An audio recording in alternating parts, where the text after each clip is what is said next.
L'écriture sans pitié pour lui, indifférente à ses souffrances, à sa pathologie visionnaire, à sa perception disloquante et merdifère des réalités immédiates. Écriture meurtrière après avoir été vitale. Écriture pour donner le frisson, pour faire trembler de tous ses membres celui qui la pratique. Écriture hier généreuse, ébriétaire, sensualisante. Aujourd'hui inhumaine, cassante, névrotique. Écriture pour se débarrasser de lui, le désarçonner, pour te jeter bas, toi, cavalier sans mémoire, ni dessein, délaissé par les dieux du vent, de la conquête et de l'espace. Écriture autonome, comme sans auteur, ni plume, ni encre, délivré de la conscience d'écrire, allant là où pire lui semble.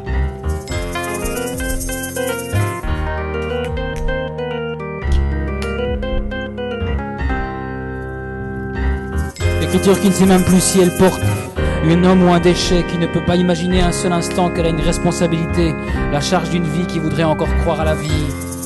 Écriture noire, condamnée à foncer tel un engin fou, mais joyeusement sur tout ce qu'elle voit, tout ce qui bouge, de la pourriture observée au microscope à la pourriture ostensible, évidemment là, sociale, culturelle, politique.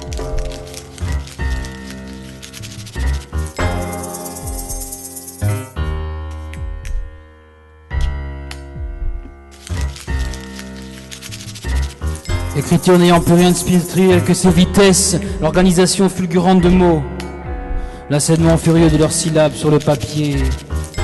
Écriture étrange, effrayante, immorale, quelque chose dont on ne peut se détacher mais qui vous réserve un chien de sa chienne, au détour de quelques métaphores, battement féroce du fléchissement de santé, des signes d'inappétence épousant le rythme du cœur de la bête que tu déchaînas jadis, aujourd'hui ingrate et libre, libre de t'écraser.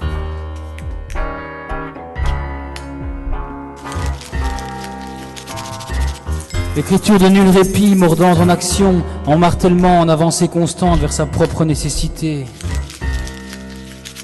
Écriture sujette aussi à des ralentissements capricieux, pour angoisser, et qui sait se faire molle, haletante, perfide, une masse où viennent se prendre et mourir les lumières, extinction lente des feux, des irisations, et qui vous fait couler, couler, couler doucement, pas à pic et pourtant au fond.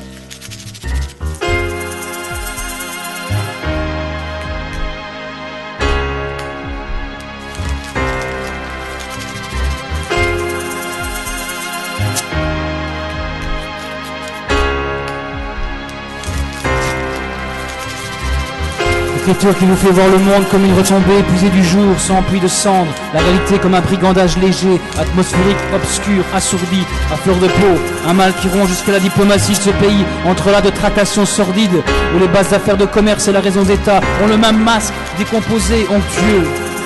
Et l'écriture encore, cette façon qu'elle a bénéficié de tanguer, de balancer le corps et l'esprit, oscillation de malheur, qui te projette, titubant en tous sens, mais surtout la face tournée vers tes miroirs impitoyables, aux anamorphoses de mort, ou qui te frotte aux murailles d'une réalité rompue, au quadrillage de l'enfermement sans issue.